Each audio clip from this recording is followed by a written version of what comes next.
And you can catch it on Monday through Friday only on FS1.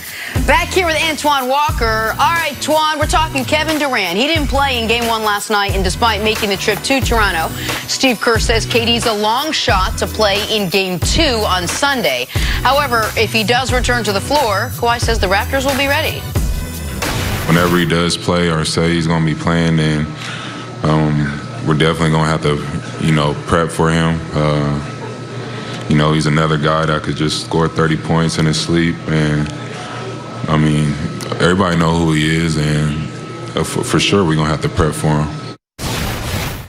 All right, Twan, did last night show you that the Warriors need Durant if they want to win the finals? I believe they need him. I think when you have to play 11 guys to search for production off the bench, I think a couple years ago, Draymond Green was a better offensive player. Andre Iguodala obviously was a better offensive player. They're not the same. We know we saw the last 5 games, both of these guys be terrific, but you ask them to do something that they're not accustomed to doing now on a consistent basis, or at least since Kevin Durant has been there.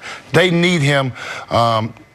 If he can give him 15, 20, it's hard to say because it's injury and he hasn't practiced, so we don't know what he's going to be able to give him. This ain't going to be the Kevin Durant that was probably the best player in the NBA. The Clippers.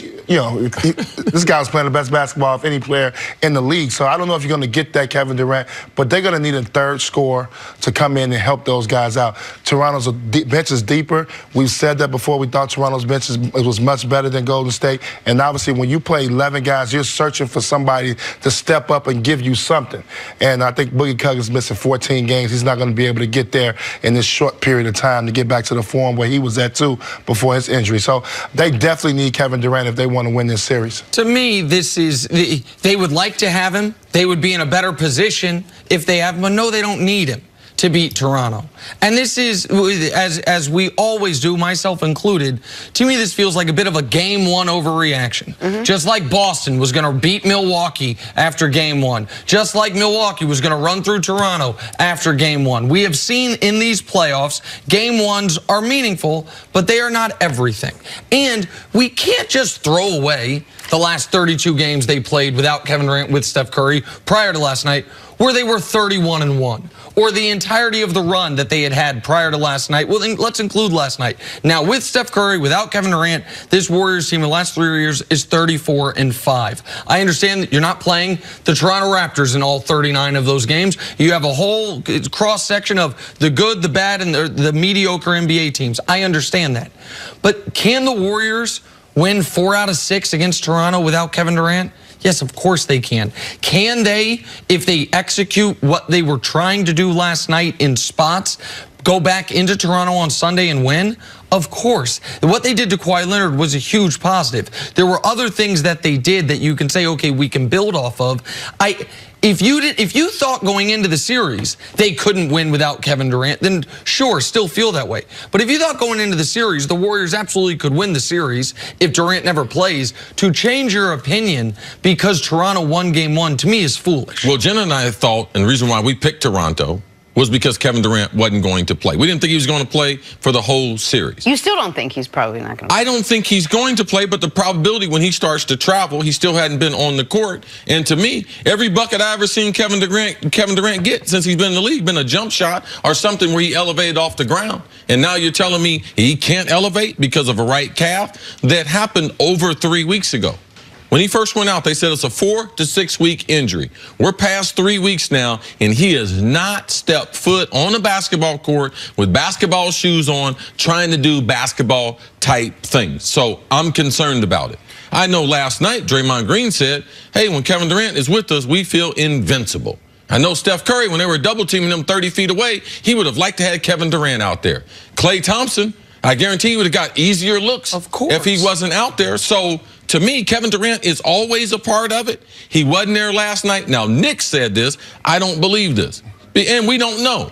I don't believe they can beat the Raptors without Kevin Durant. And if they lose this series, it's going to be the #1 question asked for the next 3 to 4 months. It was the same question you just asked, Jenna, so I might as well get used to this. Go ahead. I believe I'm on your side with this, Chris, and I disagree with you, Nick. I believe how are you going to beat a Toronto team, it's about matchups in the playoffs. This is a bad matchup for the Golden State Warriors if Kevin Durant is not playing. If he's playing, it's a different ball game. But with him not playing, Draymond Green has to play real defense, not help defense. He has to guard. You saw last night, he had to guard, get to the, Siakam was taking them to the post, posting them up, taking them off the dribble. This is a different guard for him. Andre Iguodala is not 100%. He has to guard the best player in the playoffs right now. You need Kevin Durant, a guy who can protect the basket, who can do some offensively, obviously take a lot of pressure off Steph and Clay. Clay needs KD, so he can free up him for some shots. This is about matchups. It's a bad matchup for the Golden State if KD is not there. They need Durant to. Draymond's absolutely right. They need Durant to be invincible. They do not need Durant in order to beat an opponent 4 out of 7 times. A world championship opponent, they do. But see, you just said you operated under the assumption Durant's not going to play. And the Golden State is in such rough shape, you picked Toronto to win in a 7th No, game. I didn't say they're in rough shape, Nick, but there's a reason why they went out and got KD. No, I get it, but what you just said was you operated. It helped me. Yes, it helped me. No, but without Kevin Durant, you think this thing can go 7? If it can go 7, the Warriors can win. Of course they can win. Well, but if I'm going into a fight, I'd much rather have all my weapons. But that is not the.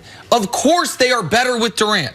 Of course, they would be bigger favorites with Durant. They would be better positioned to win with Durant. That is not the question. The question is, can they win a championship if Durant never plays again?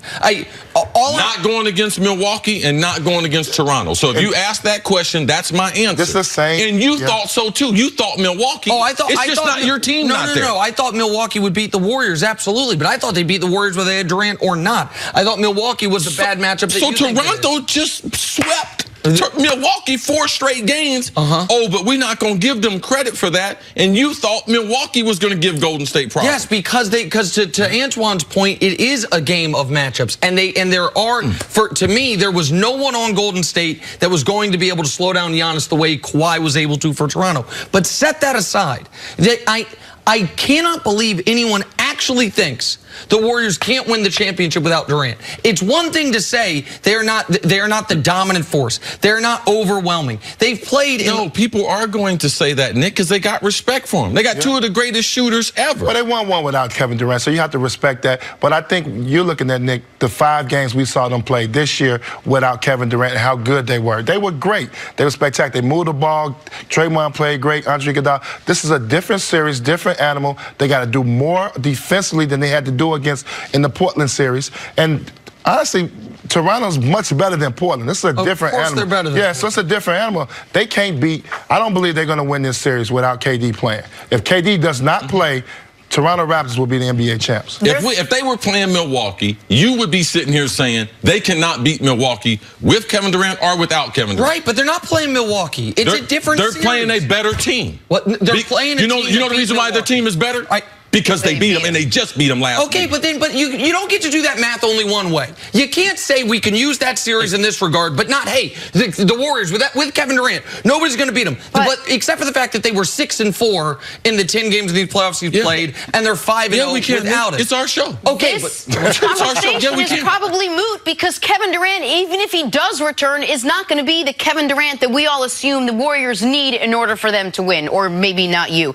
He's already probably out for game 2, and if he does come back, he's 3 weeks into a 6-week recovery. No, but Antoine's point is that even if he's not 39-5-5 KD, if he just takes Jonas Jerebko's minutes, and that if he all of a sudden can be a guy that can make it to where he's on the court when Steph's off, if he can give you 20 minutes as a 6th man, he thinks that's enough to get them over the top. Without question, that's what I believe. You got to have a legitimate third scorer, somebody that takes some pressure off Stan Klay Thompson. They did a great job of guarding them and limit their shot attempts last night, and I think that's going to continue as the series goes along.